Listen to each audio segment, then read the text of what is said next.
A comandante Kate Brooks estava no espaço há 15 anos, mas nunca tinha visto nada parecido. Ela estava na ponte do navio de exploração Endeavour, as mãos agarrando a almorada com tanta força que os nós dos dedos se arregalaram. Na tela à sua frente, 3 enormes naves pairavam na escuridão do espaço. Eles eram feitos de algo que parecia cristal e brilhavam com uma luz interior que parecia quase viva. Cada um deles era maior do que qualquer estrutura que a humanidade já tivesse construído. Diga-me que você está gravando isso, disse Kate. Sua voz estava calma, mas seu coração batia tão rápido que ela podia ouvir em seus ouvidos. O tenente Henry Vasquez, um jovem de cabelos escuros e olhos nervosos, assentiu rapidamente. A cada segundo, comandante. Mas não creio que alguém em casa vá acreditar nisso. Kate tinha 42 anos. Ela cresceu em uma pequena cidade do Texas, filha de um mecânico e de uma professora.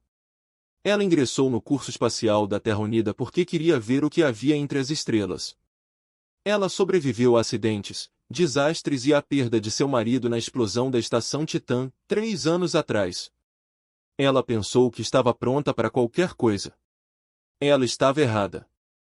As naves alienígenas surgiram do nada, saindo do próprio espaço como flores desabrochando em movimento rápido. Eles não haviam disparado armas.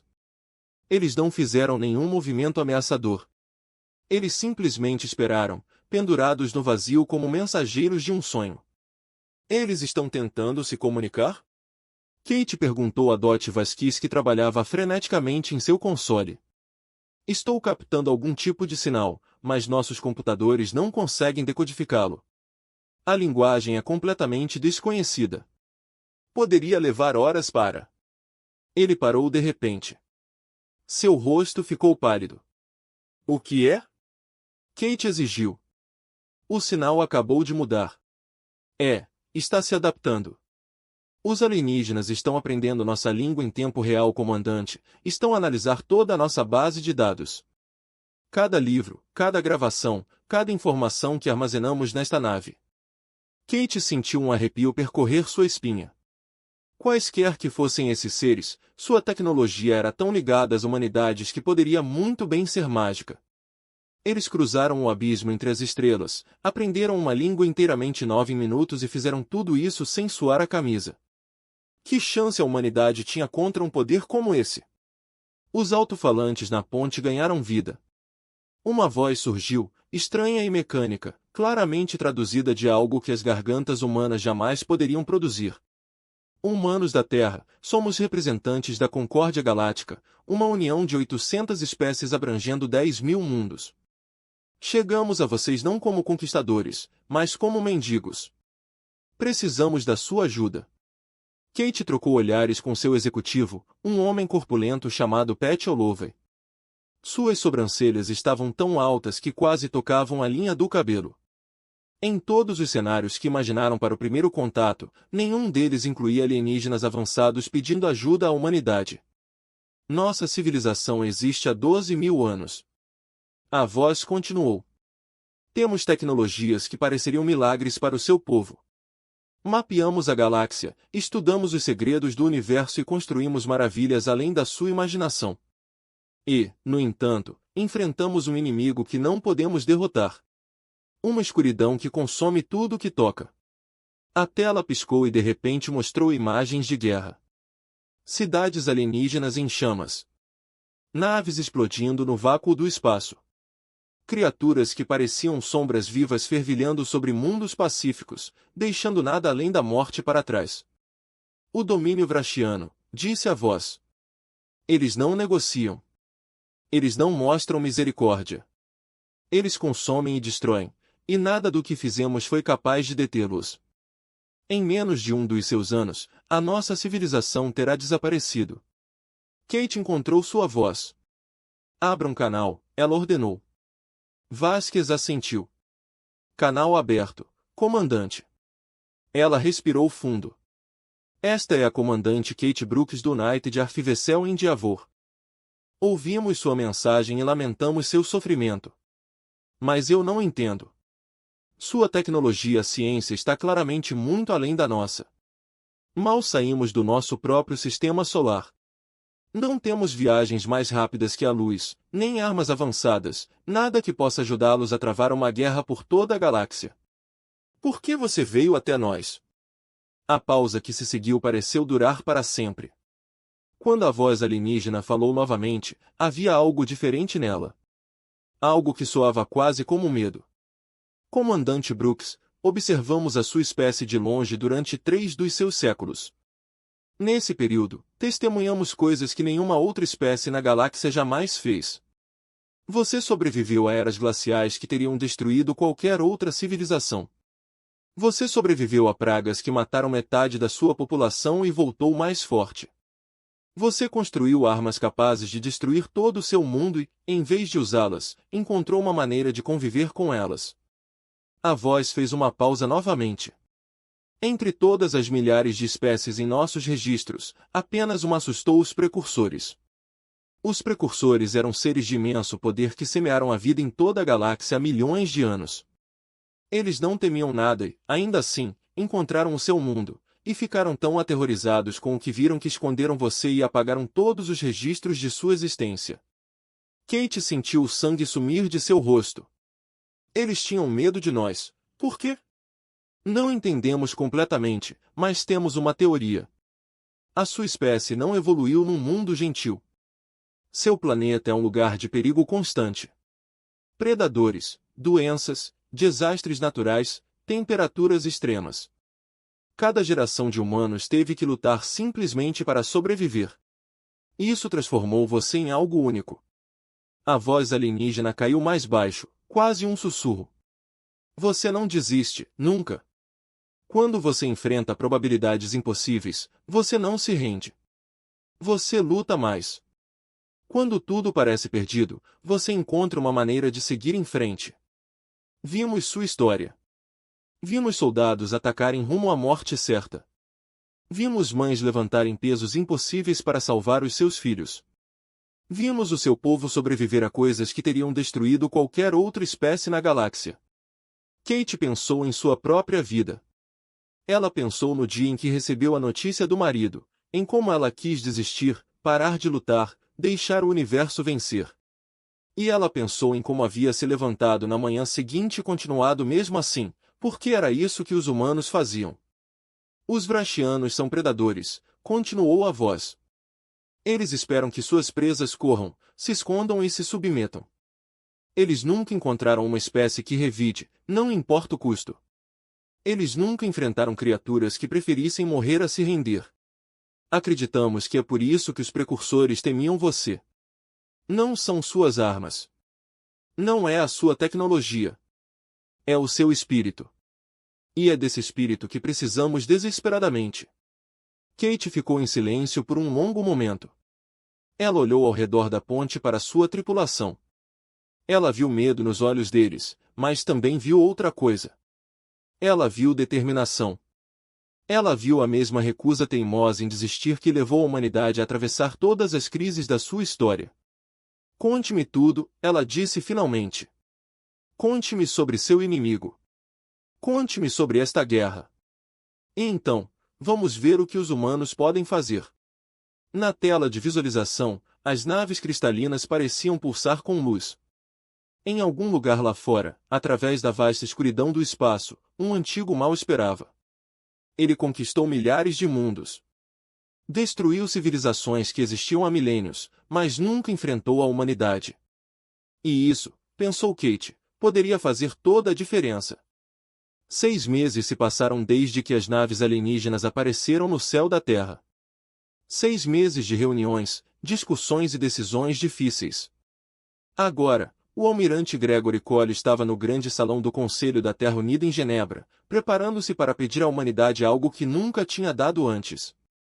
O salão estava lotado de representantes de todas as nações da Terra, presidentes, primeiros-ministros, generais e cientistas sentados em fileiras de assentos que se estendiam até a sombra. Câmeras transmitem a reunião para todos os recantos do planeta. 8.000 milhões de pessoas estavam a assistir, à espera de ouvir o que seus líderes decidiriam. O almirante Cole tinha 63 anos. Ele tinha cabelos grisalhos cortados curtos estilo militar, e seu rosto estava marcado pelas marcas de uma vida passada no serviço. Ele lutou em 3 guerras, perdeu amigos em 4 continentes e enterrou o próprio filho após um acidente de treinamento há 10 anos. Ele conhecia o custo do conflito melhor do que a maioria das pessoas vivas, mas também conhecia o custo de não fazer nada. Senhoras e senhores, ele começou. Com a voz dele atravessando o salão silencioso, não vou desperdiçar seu tempo com palavras agradáveis. A situação é simples. A Concorde Galáctica está perdendo a guerra contra o domínio vrachiano. Se caírem, os vrachianos eventualmente encontrarão a Terra e, quando fizerem, nos destruirão. Ele apertou um botão e um display holográfico apareceu atrás dele. Mostrava um mapa da galáxia, com uma enorme mancha vermelha espalhando-se por quase metade dela. Este é o território vrachiano. Ele fica maior a cada dia. O Concorde luta contra eles há 3 anos, e nesse período, eles não venceram uma única batalha importante. A tecnologia deles é avançada, sim, mas eles não sabem como usá-la na guerra. Eles evoluíram em mundos pacíficos em ambientes suaves. Eles nunca tiveram que lutar pela sobrevivência como nós. A presidente do conselho, Maya Santos, inclinou-se para a frente em sua cadeira. Ela era uma mulher pequena, com olhos penetrantes e cabelos prateados, e liderou a Terra em algumas de suas horas mais sombrias. Almirante, você está sugerindo que enviemos nosso povo para lutar em uma guerra alienígena? Uma guerra que não tem nada a ver conosco? Com todo o respeito, senhora presidente, tem tudo a ver conosco. Os vrachianos não param. Eles não negociam. Eles consomem tudo em seu caminho e, eventualmente, virão para cá. Podemos combatê-los agora, ao lado de aliados que possuem os recursos e a tecnologia de que necessitamos desesperadamente. Ou podemos combatê-los sozinhos daqui a 50 anos, quando chegarem à nossa porta. Ele mudou a tela para mostrar imagens dos arquivos do Concorde. O conselho assistiu em silêncio horrorizado enquanto enxames vrachianos desciam sobre um mundo pacífico. As criaturas eram pesadelos tornados reais, massas de quitina negra e membros afiados movendo-se com um propósito terrível. Eles não fizeram prisioneiros. Eles não pouparam os inocentes. Eles simplesmente mataram tudo que tocaram. 20 milhões de pessoas viviam naquela colônia, disse Cole calmamente. A batalha durou 4 horas. Não houve sobreviventes. Ele deixou as imagens desaparecerem e olhou para os líderes reunidos. Eu sei o que estou perguntando. Eu sei o custo da guerra. Mas eu também sei disso. A humanidade já enfrentou a extinção antes. Eras glaciais, pragas, guerras mundiais. Cada vez que sobrevivemos, cada vez voltamos mais fortes. Isto é quem somos.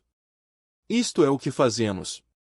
Ele puxou outra imagem, esta da própria história da Terra. Mostrava soldados invadindo uma praia, explosões explodindo ao seu redor, corpos caindo nas ondas. Normandia, 1944. Segundo todos os cálculos lógicos, esse ataque deveria ter falhado. Os defensores tinham todas as vantagens. As vítimas foram horríveis. Mas esses homens continuaram vindo. Eles assistiram seus amigos morrerem e seguiram em frente. Não porque não sentissem medo. Eles sentiram isso mais profundamente do que podemos imaginar. Eles continuaram lutando porque se recusaram a deixar o mal vencer. A exibição mudou novamente. Mostrando uma mulher em uma cama de hospital, com um rosto contorcido de dor e determinação. Emma Grant, 2089. 36 horas de trabalho de parto complicado. 3 vezes, os médicos lhe disseram que o bebê não sobreviveria. 3 vezes ela disse-lhes para continuarem tentando. A filha dela é agora uma das nossas principais cientistas. Outra imagem apareceu. Um homem escalando uma montanha congelada, com as pernas substituídas por próteses de metal. Danny Palmer, 2102. Ele perdeu as 2 pernas em um acidente de mineração. Todos lhe disseram que sua vida havia acabado. Ele escalou a montanha mais alta do sistema solar para provar que estavam errados. Cole desligou o monitor e encarou diretamente o conselho. O Concorde não entende por que os precursores nos temiam. Mas eu sei. Não é nossas armas. Nossas armas são primitivas para os padrões galácticos. Não é a nossa inteligência. Existem espécies muito mais inteligentes que nós. É a nossa recusa em desistir. Nossa absoluta determinação irracional e teimosa de continuar lutando, não importa o que aconteça. Ele fez uma pausa, deixando suas palavras serem absorvidas. Os Vrachianos nunca encontraram nada como nós.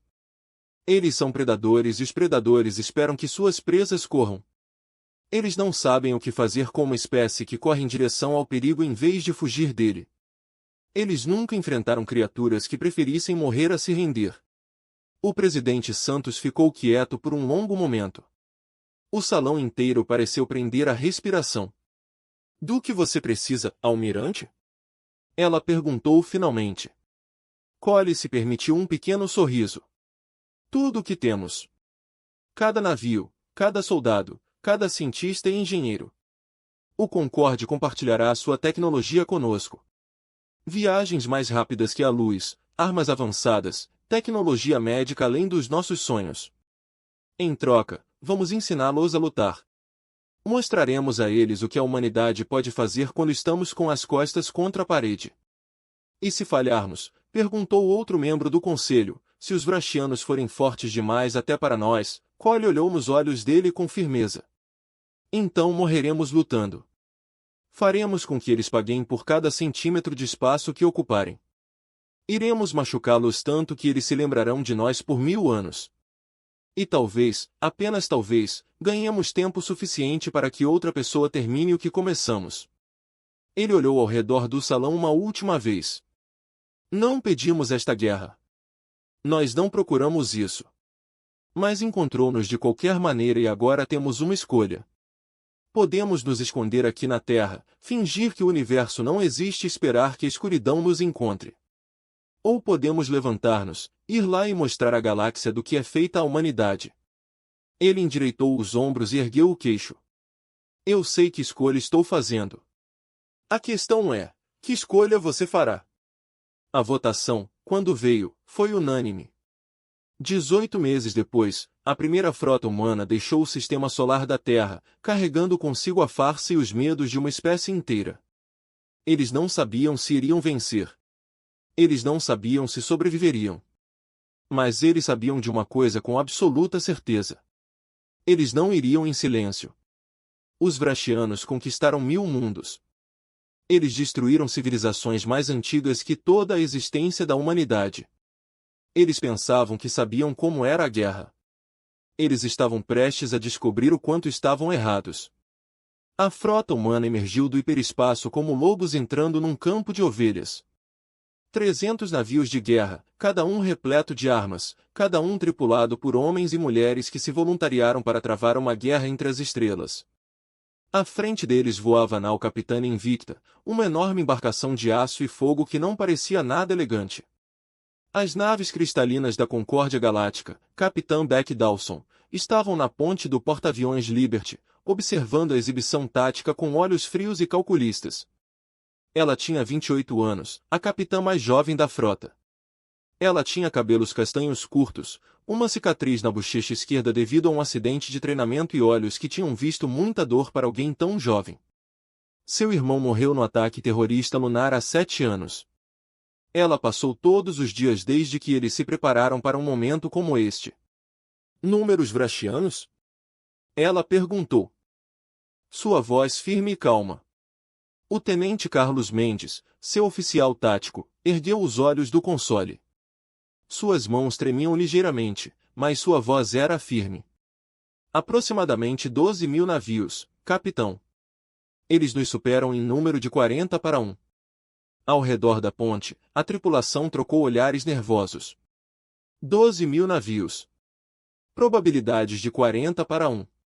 Por qualquer cálculo razoável, todos estavam prestes a morrer. Beck sorriu. Então é uma luta justa. Alguns membros de sua tripulação riram nervosamente. Outros apenas olhavam para ela como se ela tivesse enlouquecido. Mas ela também podia ver algo mais nos olhos deles. Algo que parecia esperança. O elo de Concorde em sua nave era um ser feito de pura energia chamado Velser. Ele tremeluziu de angústia. É uma forma pulsando em padrões que Nabeck aprendeu a ler como extrema ansiedade.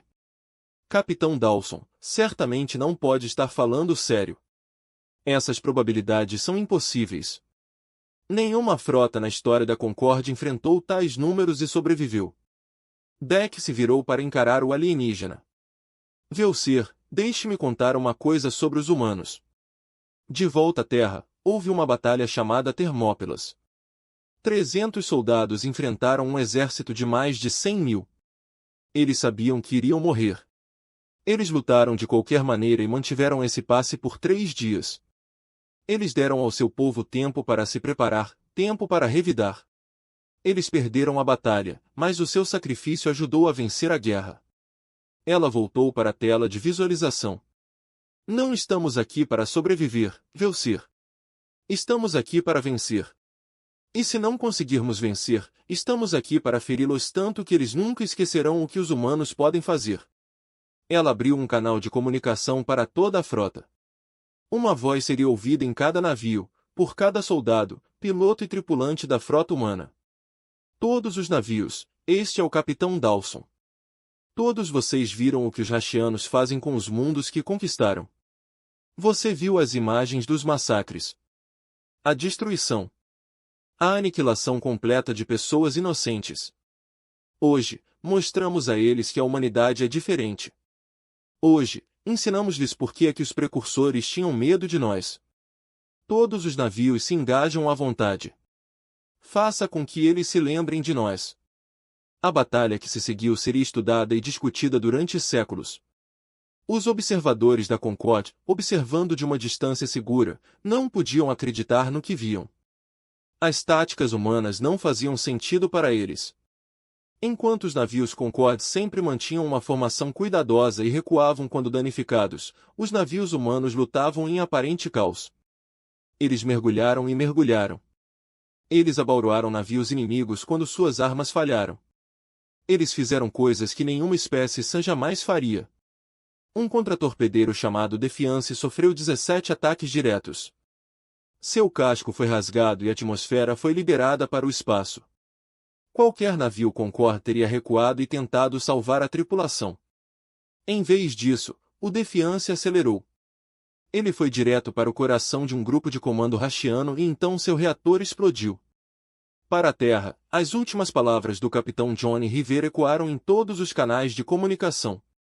Para todos que mataram, a explosão destruiu 47 naves Rashianas. Em todo o campo de batalha, cenas semelhantes aconteciam repetidas vezes.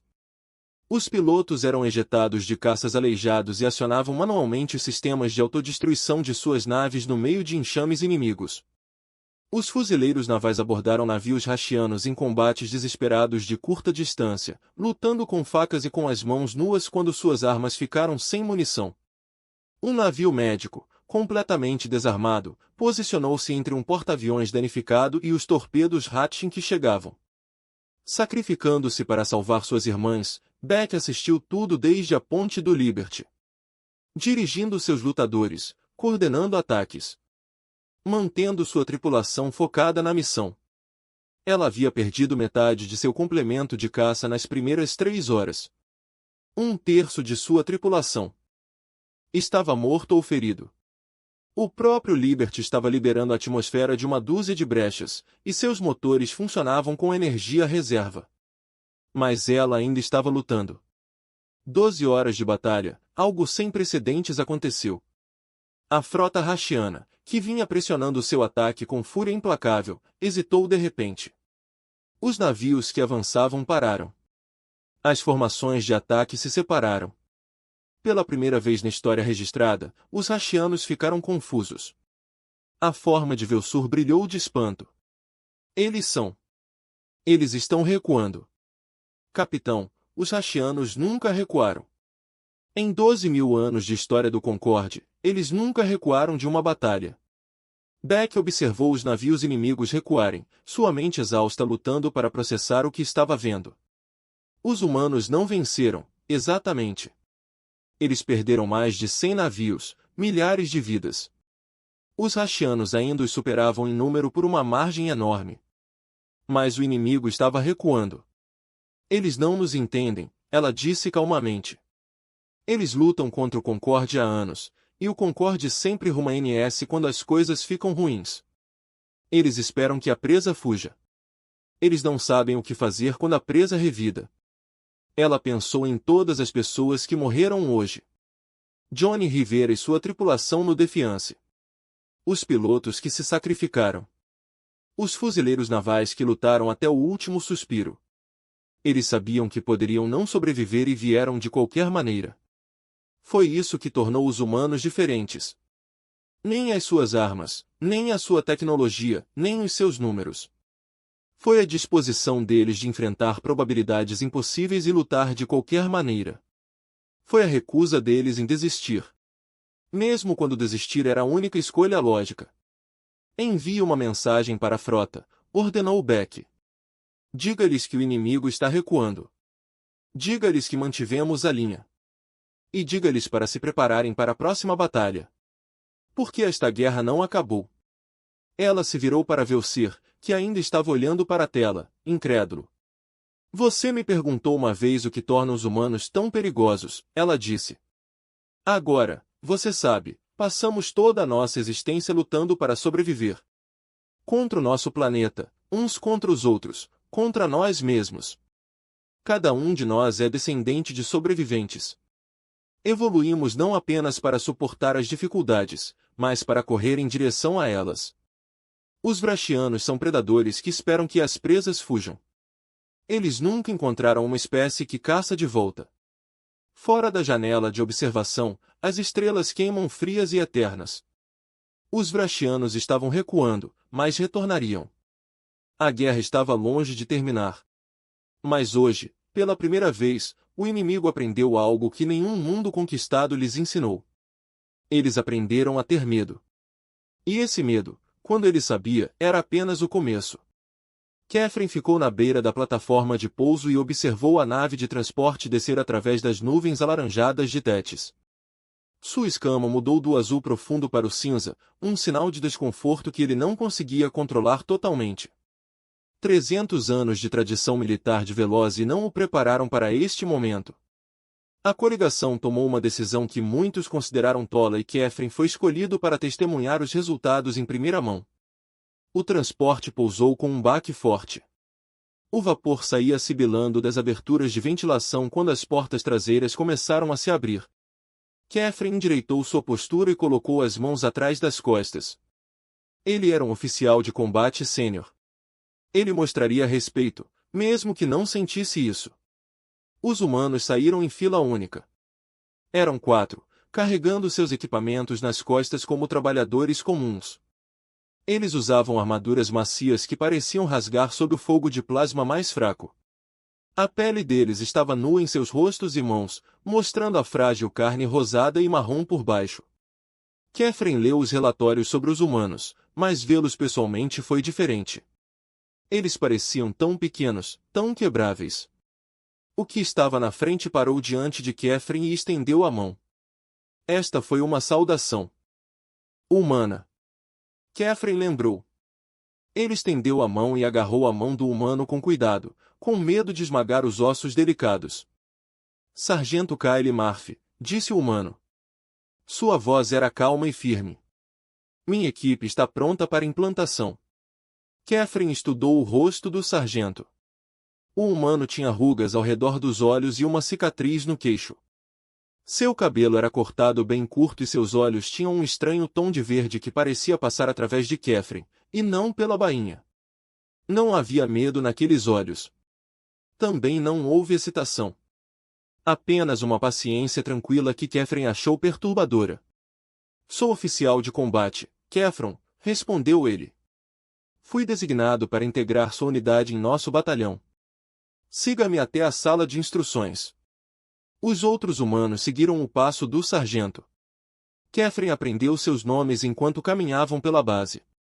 A cabo Lisa Grant era médica, uma mulher de pele escura e um sorriso que parecia deslocado numa zona de guerra.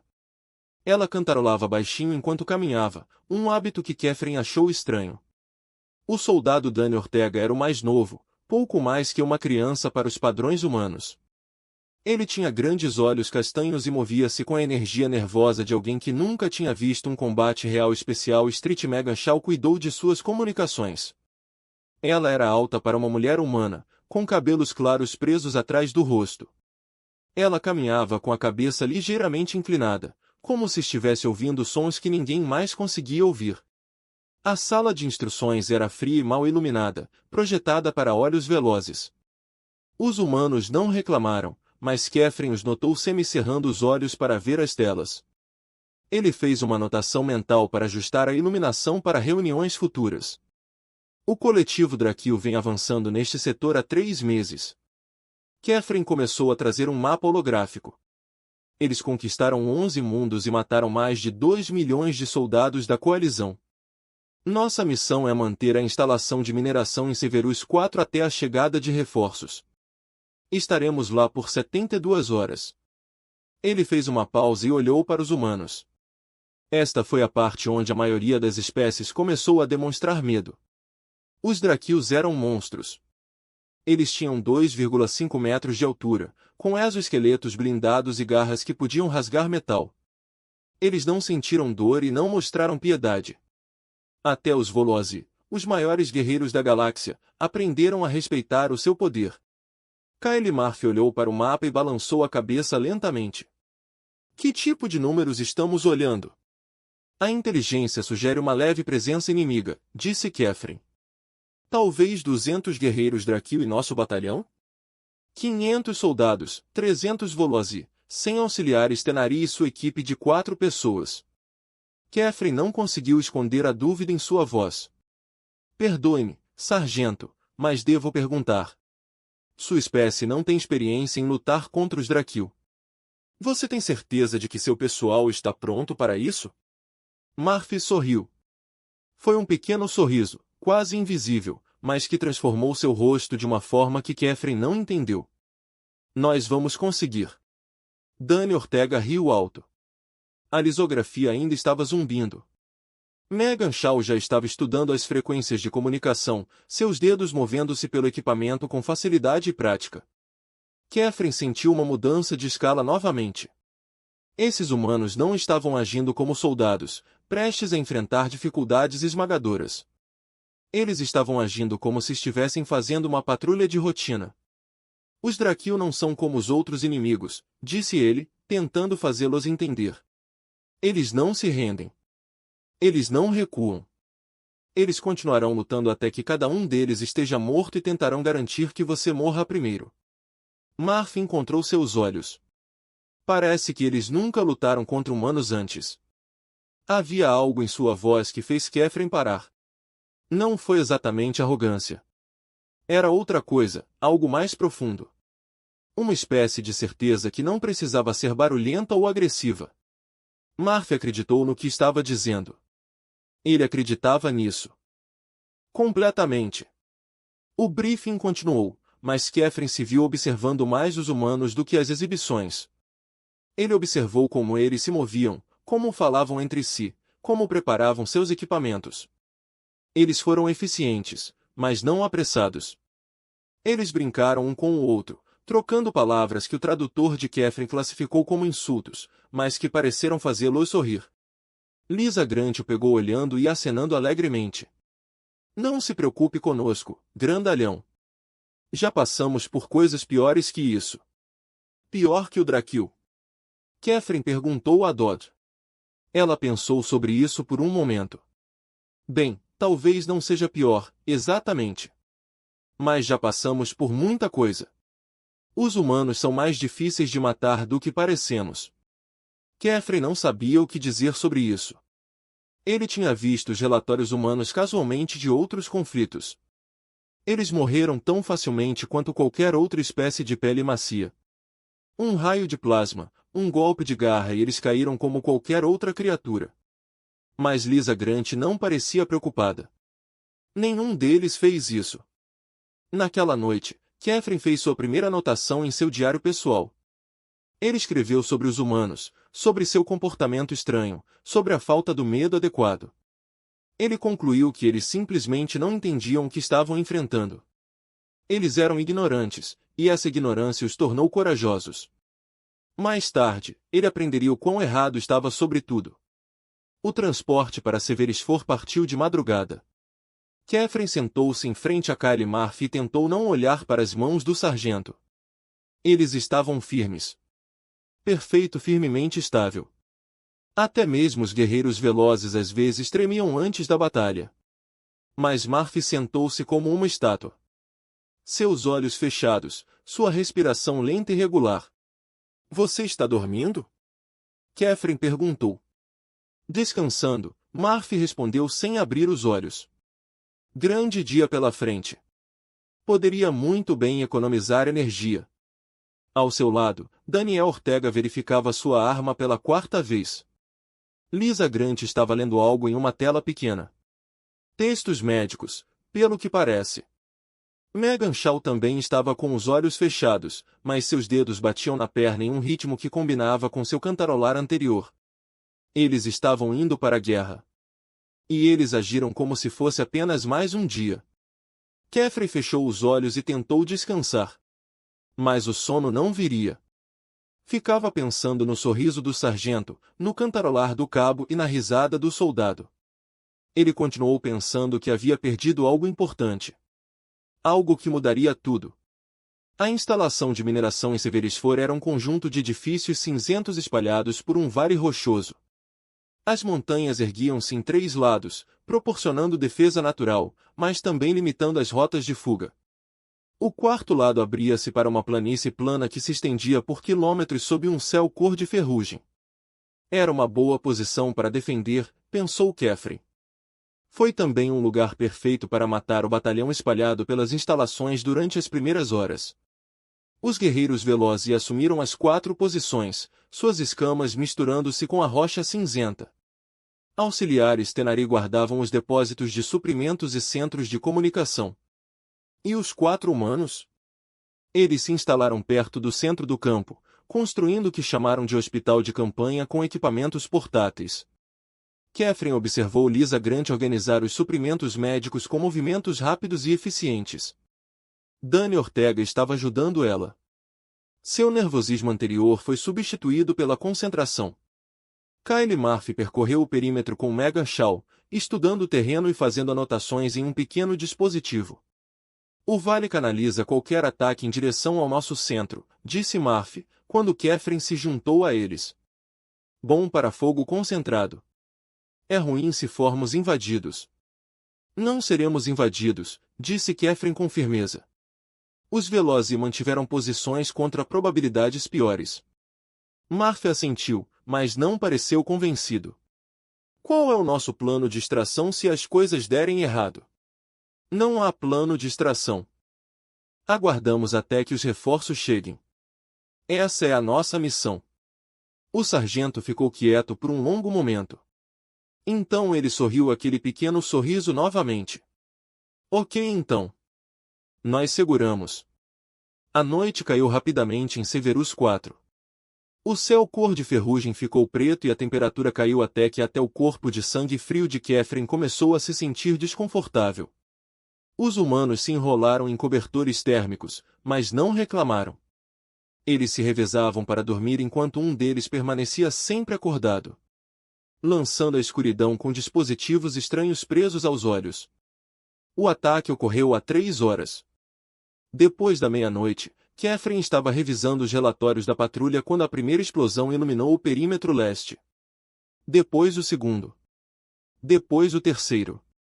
Seu dispositivo de comunicação explodiu com vozes gritantes e o som de fogo de plasma. Contato. Contato. Forças de Drakis no lado leste. Números desconhecidos. Ele correu em direção à luta.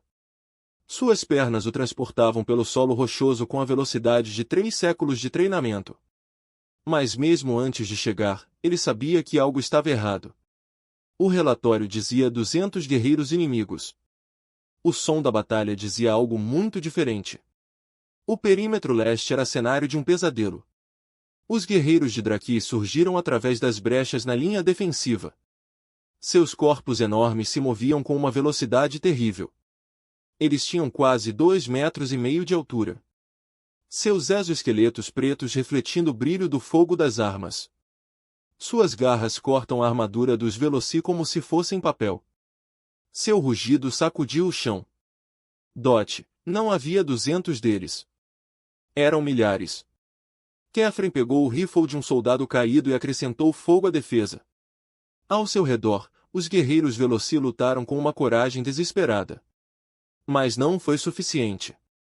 Para cada Drakis que caía, mais 3 tomavam o seu lugar. A linha estava desmoronando. Ele viu Tenori auxiliar e Arius quebram e correm. Ele não os culpou. Os Tenori não eram guerreiros.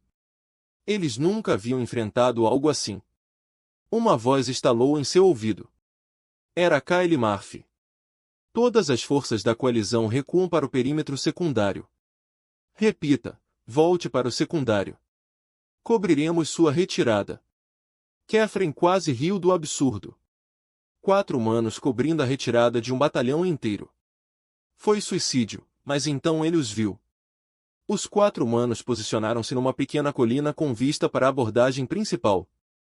Megan Shaw estava anunciando as coordenadas do alvo com uma voz calma. Enquanto ajustava as frequências de comunicação para aumentar o sinal, Murphy disparou sua arma e controlou rajadas, cada tiro atingindo seu alvo. Lisa Graham montou um posto médico atrás de uma formação rochosa, arrastando soldados feridos para se proteger entre as ondas inimigas. E Danny Ortega estava pegando fogo, não literalmente, mas algo próximo disso. O jovem soldado estava se movendo mais rápido do que Kefren jamais vira um movimento humano. Ele correu de posição em posição, atirando granadas, disparando sua arma, gritando desafios aos Drakis que avançavam. Um raio de plasma atingiu seu ombro, queimando sua armadura e penetrando na carne abaixo. Ele não caiu. Kefren assistiu incrédulo enquanto Ortega olhava para seu ferimento, olhava de volta para o inimigo e trocava a arma para outra mão. Então ele começou a atirar novamente. E ele estava rindo. Não a risada da loucura, não a risada de alguém que perdeu a cabeça por causa da dor e do medo. Era a risada de alguém que estava realmente se divertindo. Cair para trás. Murphy gritou novamente. Nós temos isso. Os Veloci começaram a recuar, movendo-se em grupos disciplinados em direção ao perímetro secundário. Kefren ordenou que seus soldados cobrissem posições e voltassem para lavar os humanos. O guerreiro de Draki rompeu a linha e atacou diretamente Lisa Grant.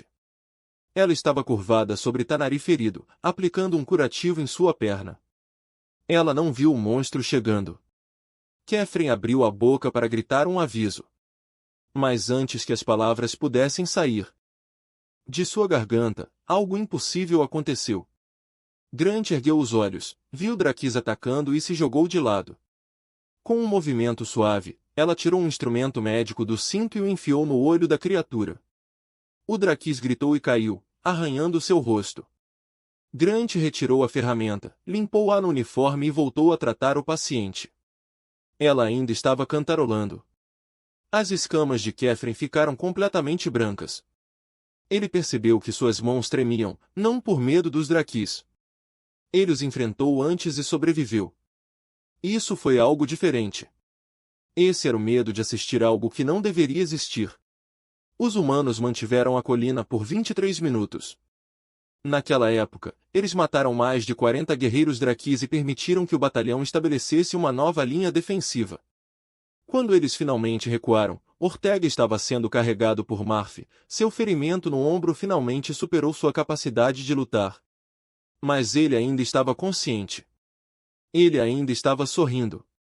Consegui 12 deles, disse Ortega, enquanto Grant começava a trabalhar no ferimento. Melhor pessoal. Não fale, Grant respondeu. Suas mãos estão firmes apesar do caos ao seu redor. Você perdeu muito sangue. Foi ótimo, no entanto. Você viu esse último? Bem entre os olhos. Kefren ficou de pé sobre eles, incapaz de falar. Seu tradutor forneceu as palavras, mas elas não faziam sentido. O jovem humano estava morrendo. Seu corpo estava quebrado, seu sangue se acumulava no chão rochoso. E ele estava falando sobre suas mortes como uma criança descrevendo um jogo. Murphy apareceu ao lado dele. A armadura do sargento estava chamuscada e rachada. Um corte profundo percorreu sua bochecha, pingando sangue pelo pescoço. Ele não pareceu notar. Ganhamos algum tempo, disse Murphy. Qual é o plano agora? Catherine olhou para ele. Você está ferido. Não é nada. Qual é o plano? Seu soldado está morrendo. Murphy olhou para Ortega e depois para Catherine. Seus olhos eram duros e frios. Grant irá mantê-lo vivo. Ela é boa em seu trabalho. Agora me diga o plano, ou eu mesmo farei um. Em 300 anos em tempos de guerra, Catherine nunca se sentiu tão pequeno. Ele era o veterano aqui. Ele era o guerreiro experiente. Mas diante daquele humano sangrento, ele se sentia como uma criança que havia entrado em algo muito além de sua compreensão. Nós controlamos o perímetro secundário, ele se ouviu dizer. Aguardamos até que os reforços cheguem. Murphy assentiu. Então é isso que faremos. Ele se virou e caminhou em direção à linha defensiva, já gritando ordens aos soldados sobreviventes. Catherine observou partir e sentiu o primeiro medo verdadeiro que sentiu desde a infância. Não o medo do inimigo, mas o medo dos seus olhos. Quais eram essas criaturas?